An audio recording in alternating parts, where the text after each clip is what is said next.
টি-20 বিশ্বকাপে বাংলাদেশ দলকে প্রথমবারের মতো নেতৃত্ব দিয়ে ক্রিকেটের এই ফরম্যাটের দেশের ক্রিকেটের ইতিহাসে সেরা অধিনায়ক বনে গেছেন নাজমুল হোসেন শান্ত।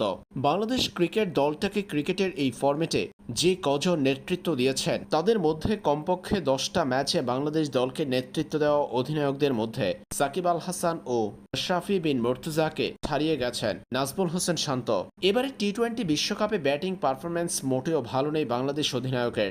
এখন পর্যন্ত গ্রুপ পর্বে 4 ম্যাচ খেলে তিনি ব্যাটিংয়ে করেছেন কেবলমাত্র 26 রান, স্ট্রাইক রেটটা 60-এর ঘরে। নাজমুল হোসেন শান্তর ব্যাটিংয়ে যখন এমন দুরবস্থা, সেখানে অনেকেই 2007 সালের ভারতীয় অধিনায়ক মহেন্দ্র সিং ধোনির সঙ্গে তুলনা করছে তাকে। কেননা সেবার ভারতকে টি-20 বিশ্বকাপ মহেন্দ্র সিং ধোনি জিতালেও ব্যাটিং পারফরম্যান্স খুব বেশি ভালো হয়েছে তা বলা যাবে না, কিন্তু তাও নাজমুল হোসেন শান্তর থেকেও অনেকটা এগিয়ে।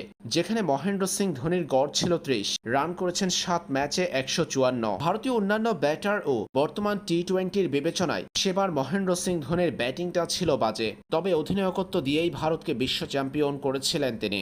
অনেকেই তার সঙ্গে নাজমুল হোসেন শান্তর ক্যাপ্টেন্সিকে মিলিয়ে ফেলছে, কারণ গ্রুপ পর্বে এখন পর্যন্ত বাংলাদেশ দল যে 4টা ম্যাচ খেলেছে তার 3টাতেই জিতে সুপার 8-এ পৌঁছার পথে নাজমুল হোসেন শান্ত মাঠে এবং মাঠের বাহিরে ছিল প্রো অ্যাক্টিভ।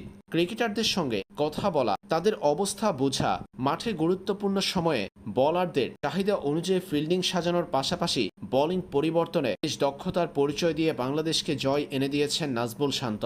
এই সমস্ত বিষয় হয়তো তাকে এবার বিশ্ব চ্যাম্পিয়নের মুকুট পরাবে, যেমনটা মহেন্দ্র সিং ধোনিকে 2007 সালে দেখা গিয়েছিল। এই আশা দেখছে নাজমুল হোসেন শান্তর ভক্তরা, তবে সেটা কতটা সহজ হবে তা বলা মুশকিল। বাংলাদেশের ক্যাপ্টেনদের মধ্যে সর্বোচ্চ জয়ের গড় 55.55 গড় নিয়ে ক্যাপ্টেন্সি করা নাজমুল হোসেন শান্তর কাছে সেটাই দেখার বিষয়।